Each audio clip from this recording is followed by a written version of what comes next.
नमस्कार दोस्तों, वितर्क एजुकेशन हब में आपका एक बार फिर से स्वागत। हम लोग उत्तराखंड के इतिहास को पढ़ रहे थे। उत्तराखंड में अगर आप उत्तराखंड का जो जीके हैं, यहाँ का जो जनरल स्टडी है, भूगोल, इतिहास या यहाँ की प्रशासनिक व्यवस्था, जो भी सारी चीज़ें हैं, इन सब चीज़ों में सबसे अगर कन्फ्यूजिंग अगर कोई चीज़ है तो यहाँ का इतिहास है। कन्फ्यूजिंग भी कहें, अगर आप इसको एक बार पढ़ भी लो तो ये याद करने के बाद आप चीज़ें इसको बार बार भूल जाते हैं।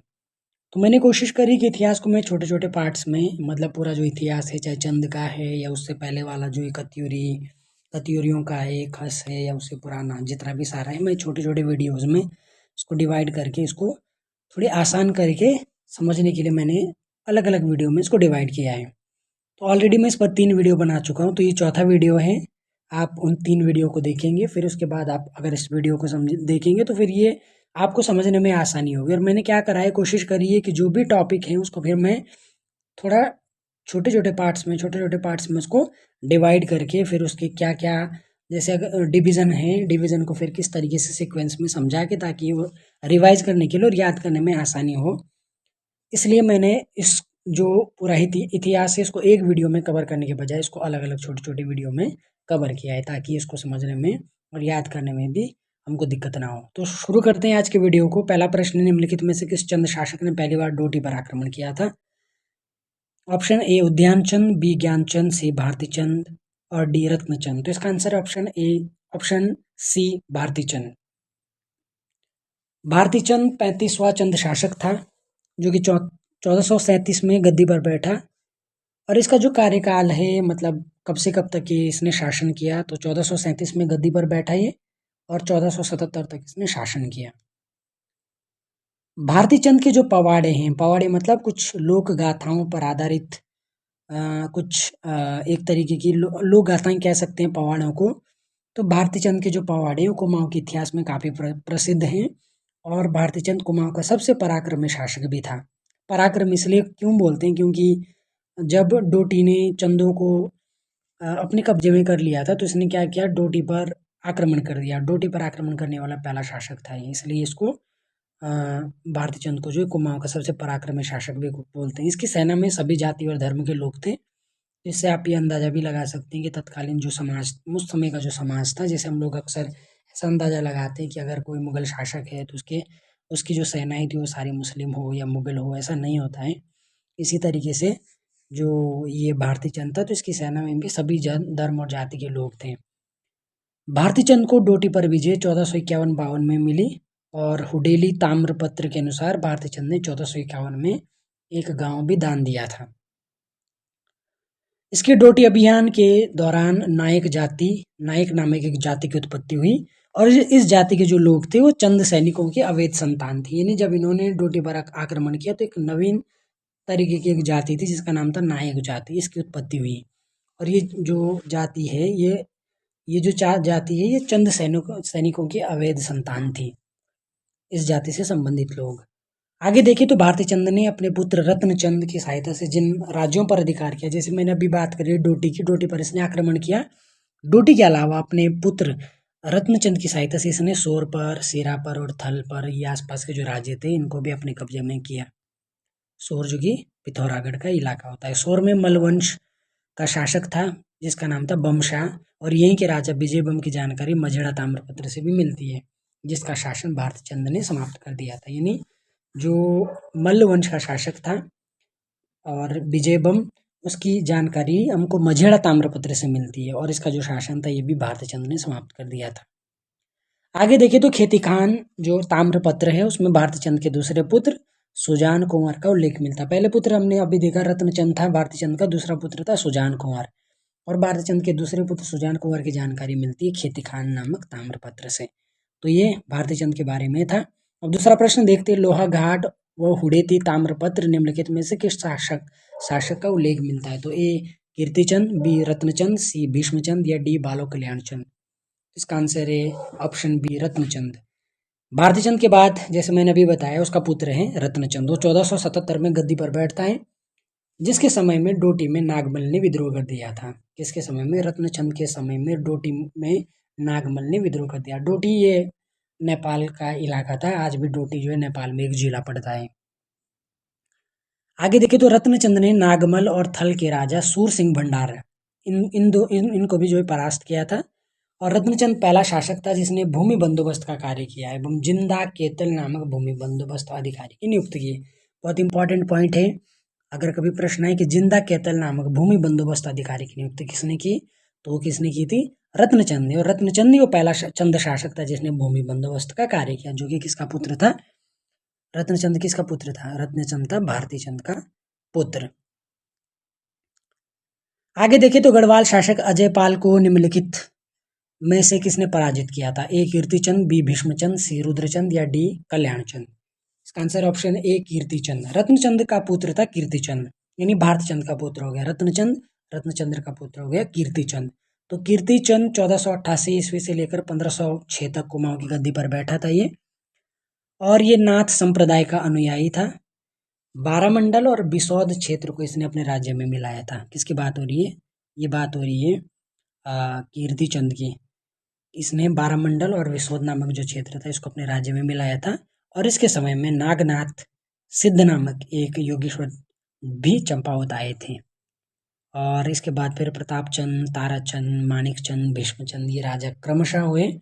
हालांकि इनके बारे में बहुत ज़्यादा डिटेल में बहुत वर्णन नहीं है, इसलिए इनको हम सिर्फ क्रम क्या है इनका, क्रम के लिए इनको समझते हैं कि कीर्तिचंद के बाद प्रतापचंद, फिर ताराचंद, फिर मानिकचंद और उसके बाद भीष्मचंद आते हैं। आगे देखते हैं तो अगला प्रश्न है प्रश्न संख्या 4, भारत में बाबर के आक्रमण के समय कुमाऊं का शासक कौन था, ए रत्नचंद, बी कीर्तिचंद, सी भीष्मचंद, डी रुद्रचंद। इसका आंसर ऑप्शन सी भीष्मचंद। यानी भारत पर जब बाबर ने आक्रमण किया था, जिसने भारत में मुगल सत्ता की नींव रखी थी, वो पहला शासक जिसने मुगल काल की यहाँ पर नींव रखी, जब वो पूरे हिंदुस्तान में शासन कर रहा था तो कुमाऊं में उस समय कौन शासक था, तो इसका आंसर है ऑप्शन सी भीष्मचंद। यानी कुमाऊं पूरे देश में बाबर और कुमाऊं में भीष्म। भीष्मचंद 1512 में गद्दी पर बैठा और 1530 तक इसने शासन किया। इसकी सबसे इम्पोर्टेंट भीष्मचंद से जुड़ा हुआ सबसे इम्पोर्टेंट पॉइंट ये है कि इसने खगमरा के किले का निर्माण कराया था और आलमनगर की भी इसने नींव डाली थी। इसने ताराचंद के पुत्र कल्याणचंद को गोद लिया था और गजवा नामक एक खसिया मुखिया था, इसने इसका वध कर दिया था, किसका, भीष्मचंद का। अगला प्रश्न, अल्मोड़ा में लाल मंडी किले का निर्माण किसने करवाया, ए रुद्रचंद, बी कल्याणचंद, सी ज्ञानचंद, डी उद्योतचंद। इसका आंसर है ऑप्शन बी कल्याणचंद। यानी लाल मंडी का जो किला है अल्मोड़ा में वो कल्याणचंद ने बनवाया था। इस शासक के जो ताम्रपत्र हैं वो कल्पानी गाड़ पिथौरागढ़ से मिले थे और इसने 1545 ईस्वी से लेकर के 1565 तक इसने शासन किया। और बालो कल्याणचंद भीष्मचंद का जो है गोद लिया हुआ पुत्र था, अभी मैंने ऊपर बताया था। और इसने मणकोट राज्य को चंद राज्य में मिलाया था। कल्याणचंद अपने समय में स्थानीय स्वायत्ता या पंचायती राज व्यवस्था इसने लागू करी थी, ये इंपॉर्टेंट पॉइंट है। यानी चंदकालीन शासन में सबसे पहले पंचायती राज व्यवस्था, स्थानीय स्वायत्ता लागू करने वाला शासक था कल्याणचंद। महाराष्ट्र के एक लेखक हुए जिनका नाम है अनंत देव। इन्होंने किताब लिखी जिसका नाम है स्मृति कौतुंब। इस स्मृति कौतुंब नामक अपनी पुस्तक में इन्होंने कल्याणचंद को प्रजा के हितैषी के रूप में बताया। यानी ये प्रजा का हित चाहता था, प्रजा के हित के बारे में सोचता था कल्याणचंद। वैसे नाम में इसका कल्याण है, तो आप इससे भी अंदाजा लगा सकते हैं कि जिसके नाम में कल्याण है वो प्रजा के हित के बारे में सोचता था। हालांकि मैं नहीं, ये महाराष्ट्र के लेखक अनंत देव ने अपनी किताब स्मृति कौतुंब में बताया है। अगला प्रश्न, निम्न चंद शासकों में कौन अकबर का समकालीन था, तो इसको मैं इस तरीके से याद करता हूँ, अकबरुद्दीन, अकबर और रुद्र, अकबरुद्र। तो अकबर का समकालीन जो शासक था वो था रुद्रचंद। बालो कल्याणचंद के बाद जो 45वां शासक हुआ रुद्रचंद। 35वां शासक था भारतीचंद और 45वां शासक है बालो कल्याणचंद। 1565 में गद्दी में बैठता है और 1597 तक ये शासन करता है। 87 में अकबर की अधीनता इसने स्वीकार कर दी थी और लाहौर में इसने अकबर से भेंट भी की थी। लाहौर में अकबर से भेंट की और अकबर को की जो अधीनता थी उसको स्वीकार कर लिया। और जब इसने अकबर से भेंट की तो अपने साथ तिब्बती याक और कस्तूरी हिरणों की खाल लेकर के गया था भेंट स्वरूप अकबर को देने के लिए।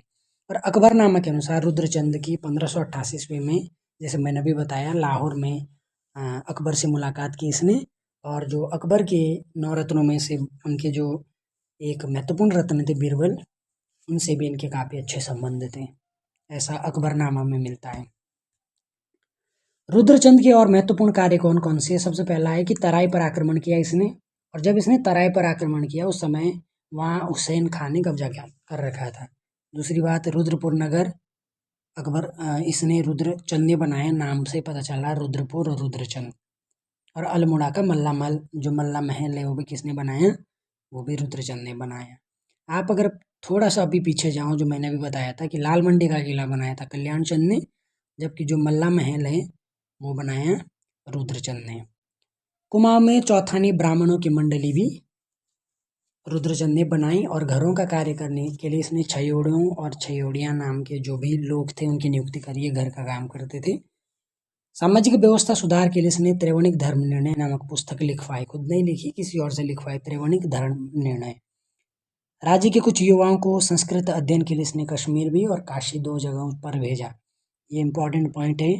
रुद्रचंद ऐसा चंद शासक था जिसने अपने राज्य के कुछ युवाओं को, सबको नहीं, संस्कृत के अध्ययन के लिए कश्मीर और काशी में भेजा था। इसके अलावा इसके समय में 4 महत्वपूर्ण ग्रंथों की रचना हुई। पहला ग्रंथ तो अभी मैंने ऊपर बताया था, त्रैवणिक धर्म निर्णय। दूसरा है सैनिक शास्त्र, और तीसरा है ययाति चरितम, और चौथा है उषा रागो गदय। सैनिक शास्त्र जो पुस्तक थी या जो ग्रंथ था वो पक्षियों के शिकार, पक्षियों के आखेट पर आधारित था। और रुद्रचंद विश्व इतिहास का पहला शासक था जिसने स्वयं मल्ल युद्ध में उतर करके राज्य का विस्तार किया, यानी कुश्ती करना, इस तरीके की युद्ध लड़ना, ये स्वयं करता था और राज्य का विस्तार करता था। इसके अलावा केनी खसो नाम का एक, केनी खसो कुछ अधिकारी बोल सकते हैं, चंदों के समय गांव से अनाज का 1/6वां भाग वसूल कर राजधानी पहुंचाने का ये काम करते थे। कौन? केनी खसो। इसका मतलब ये आप समझ सकते हैं कि चंदों के समय में जो राजस्व था वो राजस्व एक का 1/6वां भाग था। अगला प्रश्न है, न्योवाली और विस्टवाली जो नामक कचहरियाँ थी, यानी जो लोअर कोर्ट्स एक तरीके से कह सकते हैं आज के समय में, कचहरियाँ जिनको बोलते हैं, वो किसने बनाई थी? तो A Rudrachand, B Laxmichand, C Baz Bahadur Chand, और डी उद्योग चंद। इसका आंसर ऑप्शन बी लक्ष्मीचंद।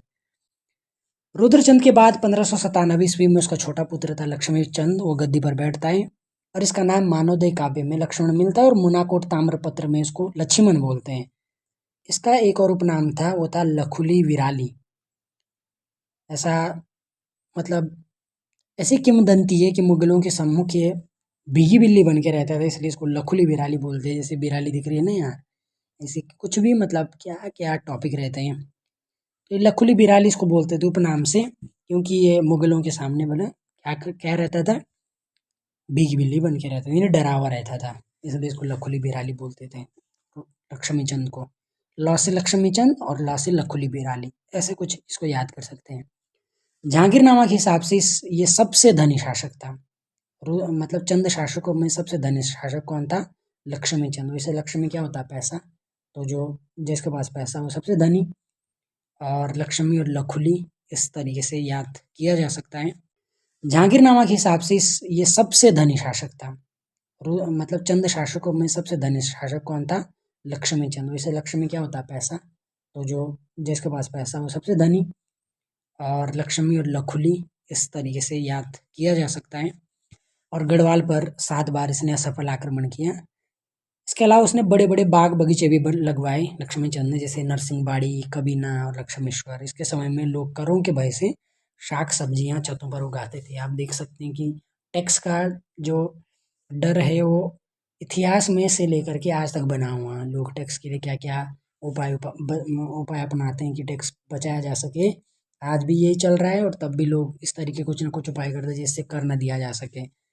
इसके अलावा जूलिया और सिरते नामक कर भी इसी के द्वारा लगाए गए थे, लक्ष्मीचंद के द्वारा। और बालेश्वर बागनाथ मंदिर का जीर्णोद्धार कराए थे इसने 1602 में। इसके समय में राज्य जो कर्मचारी थे, यानी राज्य के जो स्टाफ थे, एक तरीके से कर्मचारी थे, उनकी 3 श्रेणियां थी। पहला था सरदार जो परगने का शासक होता था, दूसरा होता था फौजदार जो सेना का अधिकारी होता था, तीसरा होता था नेगी। नेगी मतलब राज्य के छोटे कर्मचारी होते थे, इन्हें अनाज के रूप में दस्तूर या नेग मिलता था, इसलिए शायद इनका नाम नेगी पड़ा। नागरिक प्रशासन भी इनके हाथों में होता था।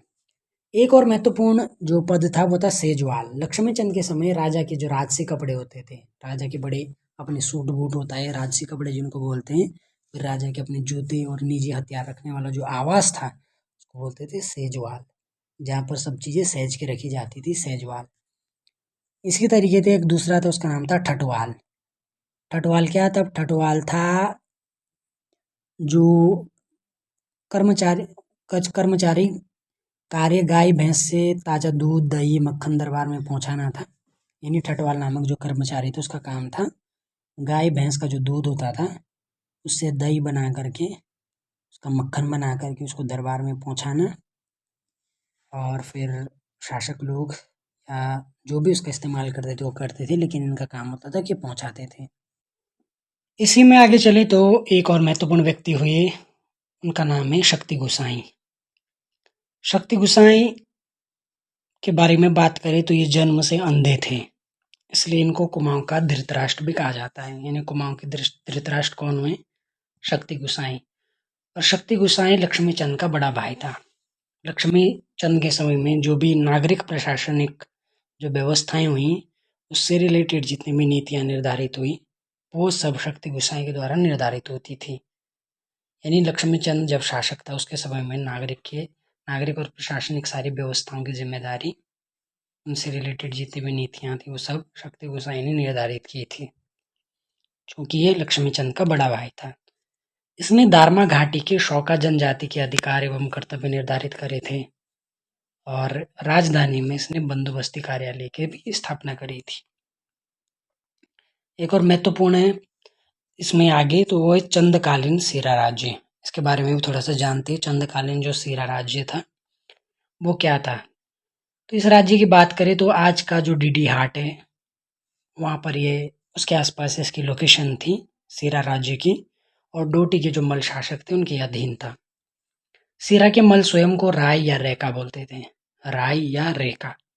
यानी सीरा के जो मल शासक थे वो स्वयं को राय बोलते थे या रेका बोलते थे। भारतीचंद के समय में डोटी या नेपाल के शासक जयमल या यक्षमल था, जिन्होंने सीरा को अपने राज्य में मिलाकर इसे पर्वत डोटी कहा। और यहाँ पर भारतीचंद ने डूंगरा बसेड़ा को अपना सामंत नियुक्त किया।